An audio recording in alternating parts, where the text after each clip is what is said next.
Good morning. My older brother once told me, if you're the new guy, the first guy you come across who gives you trouble, you punch in the face. If you're a new student at our school, this is probably the worst piece of advice anyone can give you. I know that you're all thinking that on the first day of school here, I probably punched the big bad CHA bully, and everybody cheered. Maybe I even picked up a cute chick at the end of the day, just like all those 90s movies. Those movies might be before your time, though. I am pretty old. Being the oldest guy in my grade, there are rumors that I'm 40 plus years of age. But I would like to confirm that I'm 19 years old and I was only held back once, during high school.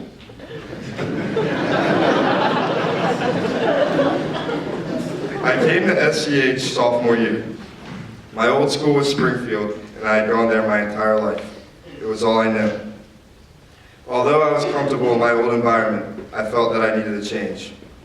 I couldn't be more excited to start my new life in the school. When I started out here, I quickly realized that the people at this school are far different than those in my old school. The kids were so openly polite, it came to me as a shock. When there was a new kid at my old school, we would ignore him. If we weren't ignoring him, we'd find ways to mess with him, because the new kids are always the most vulnerable. This isn't right, but like I said earlier, this was all I knew. I came to SCH with that same attitude and always felt that I needed to have a chip on my shoulder. I blame this as the reason why it took me a while to make friends here. On the first day of school here, Sean Delaney came up to me and said, "Yo, what's up, big man?" I've never experienced such an enthusiastic greeting. I doubted its authenticity. So naturally, my guard went up. I just looked at him with a serious look and didn't say anything back. Another example of my attitude happened later in the school year. At lunch, I got my water and brought it back to my seat. I realized that I also wanted a cookie. So I went all the way back up to buy one, and when I got back to my seat, I noticed that more than half of my cup of water was gone. I looked around at the table. "Who drank my water?" The guys denied any water being taken. I started getting angry. I was not going to give up this easy. Somebody definitely drank my water. At this moment, Harmer Rappaport picked up my water and took a sip right in front of me. I couldn't believe it. "Go refill a cup," I said. "No," Harmer replied. I was livid. So I took the rest of the water and threw it onto his crotch. Sat down and started eating my cookie like nothing ever happened. The table was stunned. It was easy to tell that these sort of predicaments came rarely at the school. I didn't feel bad for him, but I do have to admit that there was a lot more water in that cup than I thought. His pants are soaked. "What the hell, dude? I don't know how you do things in Springfield, but that's not how things work around here." No matter how many of my peers thought my actions were uncalled for, I'll never admit to being in the wrong. He deserved it. Ironically, even after these first impressions, Sean and Harmer are among the best friends I made at the school. But I later found out that it was Sean who drank my water while I was up there. When I was new at this school, I had a series of new things to worry about. I had to think about who I would sit with at lunch. I had an overwhelming workload that I was not used to. And after 11 years of going to school in sweatpants, I felt that I had to check if my fly was open at least 8 times throughout the day. I've never experienced what it's like to not have friends at school.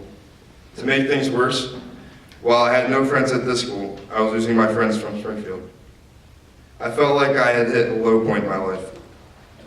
I had nobody to talk to, and felt so isolated from everybody else. For the first time, life felt hard. I tried solving my problems by changing myself in order to fit into my new environment. I did my best to learn from others and how they interacted with each other. However, when I tried being somebody else, it felt forced, and it got me nowhere in terms of making new friends. I was so caught up with everybody else, I lost sight of who I was. At this point, I had an epiphany that changed my life forever. I had always based myself on what other people thought of me, when in reality, what others think is completely irrelevant. People too often are so caught up with knowing everything about everybody else that nobody really knows anything about themselves. So I stopped trying to fit in. I am who I am, and I honestly wouldn't change a thing. When you learn to truly love yourself, you stop caring about building the image you create for everybody else to see. After I learned to love myself, my confidence grew, and it became easier to connect with others. High school is a complicated time for everybody. It's up to you to decide if you want it to be 4 years full of great memories, or 4 years you try to forget once you graduate. Take advantage of the freedom you have, and appreciate the small things. Do your best to simplify your life, and you'll be surprised at how happy you'll become. The experiences I've gone through are unique to me, but the things I've learned are not. To the underclassmen, you're about to go through your own experiences that will shape who you are as a person. Take every triumph and failure as a learning experience. Live with no regrets, and don't take any day for granted. High school might seem like it'll last forever, but before you know it, you'll be standing where I am right now, and you'll be wondering where all the time went. To the juniors, it's your turn to be the leaders of the school. Live up your senior year. You're in control now. Turn up at the basketball games, have some ridiculous Friday morning meetings, and realize the days you have with close runs are now numbered. To the class of 2014, I entered your lives late in the game, but I would like to thank you for welcoming me into your community. I couldn't ask for a better group of people to graduate with. As I think of the things I've gone through with my close friends here, I often wonder how we made it out in one piece. But I'm confident we did it right, and if I can go back and do it again, I wouldn't do anything different. Thank you.